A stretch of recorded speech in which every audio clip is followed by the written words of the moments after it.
Sa kada uwi ko sa trabaho, palaging naisip na ang layo ko na pala sa dating ako. Dati, tambay lang ako. Dati, pasaway lang ako. Pero ngayon, binubuhay ko na sarili ko. Nagtatrabaho para sa pamilya ko, para makatulong sa mga magulang ko. Tama nga sinabi ni Lola sa akin na kailangan matuto ka,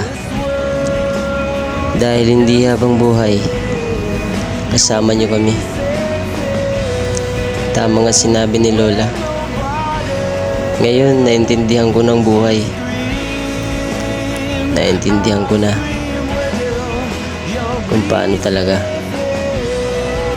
Yun din ang pagkakarinig ko sa mga nagkakatanda sa amin.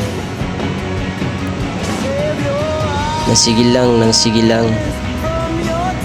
Sige lang ng sige lang daw.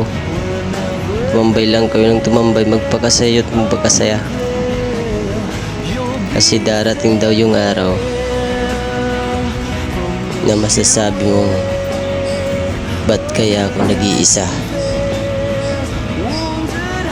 Ito na kaya yun. Kakatawa lang kasi andito na yung hinihintay ko, sabi ng mga nakakatanda. Ngayon alam ko na ng pagiging tambay ay panandalian lang palang saya.